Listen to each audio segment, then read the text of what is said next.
Hey YouTube, Brian Hectic here, coming at you with another vlog. So I realized that my past couple videos have all been about my Jeep Wrangler, and I haven't really made that many of the GTI in quite a long time. So I figured I'd change it up. You know, I've been driving them both pretty much equally, 50-50. They're both so much fun to drive, it just kind of like, you know, you can never decide, which is cool. That's a nice thing about having two cars that are fun. But anyway, so I figured I'd make a vlog and I'd cover the top 5 mods that I think are vital for a Volkswagen Mark 6 GTI. So they're not in any real order, they're just kind of off the top of my head. So we'll just go into it without further ado. So number 1 is a Stage 1 tune. If you're a Volkswagen driver, specifically a GTI driver or owner, you know right off the bat that our cars are considerably lacking power when it comes to stock horsepower and torque. 200 horsepower, 206 foot-pounds of torque at the crank. And especially when you compare it to the competitors that are in our class, such as the STI, the Rally R, the Ford Focus ST, you know, there's a lot to be desired. And the best thing you can do is get a Stage 1 tune. This car isn't designed to be a race car, it's supposed to be refined, and while it's more refined than some of its competition, the trade-off is a little lacking in the power department. But just because it doesn't have power doesn't mean you can't give it power. These cars are very capable to make some pretty decent gains with a simple reflash or tune. And if you're new to the game, what a tune is basically you're reprogramming or remapping the ECU in the car, which stands for, I believe it's the Electronics Control Unit, or Electronics Computer Unit. Actually, I'm not sure. If you can clarify in the comments, that'd be great. Anyway, what they do is they remap it, they adjust some things, so the ECU controls your, in this car specifically, it controls your boost, how much, you know, boost you're pushing in the turbo, your airflow, your gearing, all of that. And what the ECU does is it'll mostly affect the boost. Usually tunes increase the boost from, I think stock it's like 16 psi, and I think Stage 1 it can be anywhere from like, I think it's like 18 to 19 psi. And yeah, that's basically what a tune is in a nutshell. And there are a bunch of companies that do tuning, and there's a few very reputable ones. The big 3 I think of off the top of my head are APR, Unitronic, and Revo. And then you've got up-and-coming companies such as Eurodyne, and I believe they're called United Motorsports, I think. I'll have to check that. But regardless, they all have their own ways of doing it. I know like APR does it by simply just popping like an overgrown USB cord into your bag system and just adjusting everything through their laptop right while they sit in the car seat. I know Unitronic does it a little differently. They do what's called a bench flash, which is essentially they pull out your ECU, they physically pull out your ECU and reprogram it, I guess, while they're sitting on a bench or on a table, hence bench flash, and then just adjust it and then put it back in the ECU compartment of your car and seal it up. Anyway, it's night and day. Like, if you go from stock to Stage 1, the difference is just phenomenal. Not to say going from Stage 1 to Stage 2 isn't a difference, but just from having like a stock GTI to a more powerful GTI, it's like waking up a sleeping giant. It's awesome. It's just something you have to do. At least go Stage 1 with a GTI. I'm not even going to talk about anything else really performance-wise, but Stage 1 is mandatory. Number 2 on my list is more maintenance, engine longevity oriented, and that is an oil catch can.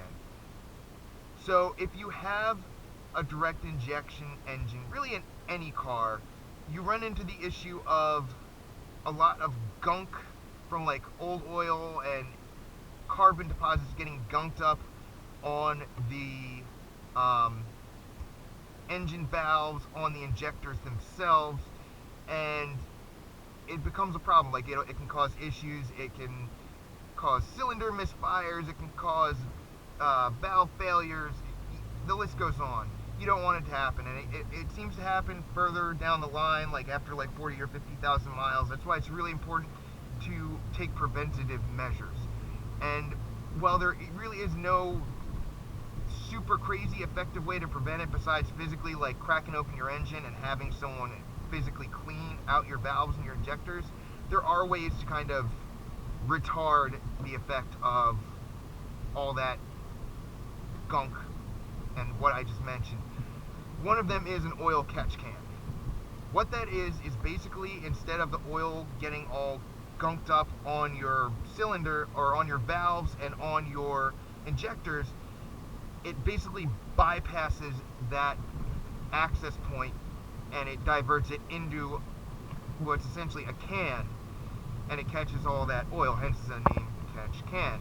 And these are a little pricey. I feel like you could probably make one yourself for cheaper. They cost like $300 to $400 I've seen them for, and I don't know. It's a little hypocritical because I haven't even followed my own advice and installed one, but it is on my list. But regardless, it's important, and I think it definitely helps prevent problems further down the line. Number 3, Audi R8 coil packs. So these cars have been known to have coil pack failures, and basically what happens is the coil pack fails on the OEM coil packs, and you end up with your car going into limp mode, your car not operating properly. Basically, it freaking sucks if you're stuck out somewhere and you get a coil pack failure. And this is even more frequent and more exacerbated when you mod your car, when you go to stage 1, stage 2. That's when you really have to look out for it.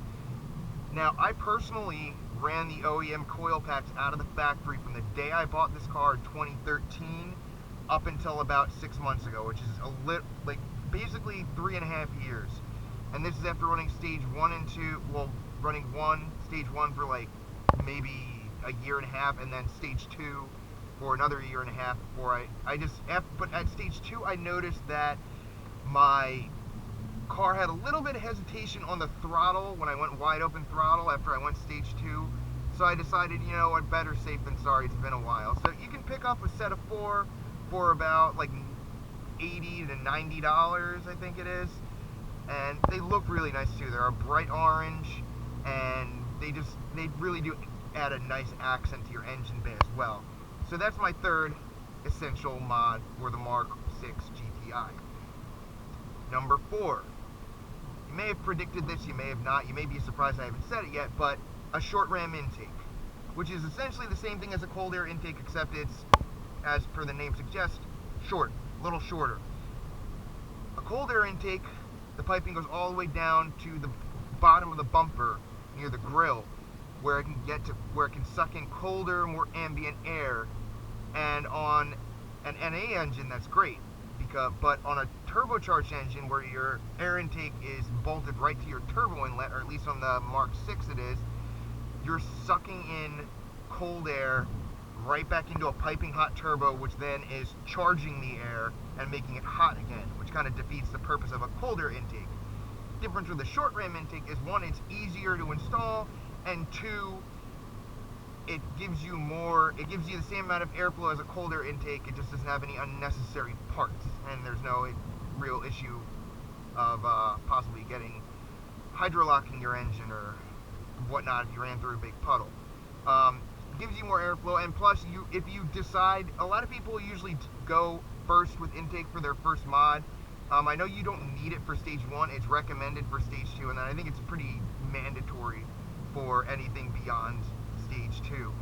So it's a good starter mod. You're really not going to notice any differences with it alone, but with other mods, it helps to get as much power out of the, you know, tune or whatever mod you're doing as you can. And it's probably one of the simpler mods to do, which is why most people usually go to it first. Like, you can usually do it on your own. If an idiot like me could install it without issue, I'm pretty sure anybody could. So that's number 4. Number 5 is a boost gauge. So, at least the GTI, I don't know about other cars, but I know the GTI does not come stock. You can see it right here to my left. Most stock GTIs don't come with, no stock GTIs come with boost gauges. And I don't really understand why, because it's a great diagnostic tool, and especially if you're running a tune, because it can alert you of any issues. Like if you have a boost leak, I mean, usually you'll know, your car will throw you a check engine light, but it's like a tangible way to say, oh, hey, look, my car's supposed to be peaking at 20 psi and it's going up to 10. Probably should check the diverter valve or anywhere else for a boost leak. It's a great mod, and I think it's essential, especially if you're tuning your car. Yeah, it's just a great little gadget. So yeah, guys, that was basically my 5 essential mods that I think the Mark 6 GTI needs if you're a Mark 6 owner. If you enjoyed this video or you got any kind of beneficial information out of it, by all means click the like button at the bottom and definitely subscribe to my channel. And also, just let me know what kind of mods you think I should have included in here that maybe I left out, because I'm sure there's probably more essential mods that the Mark 6 GTI needs. Alright guys, Brian Hectic, out.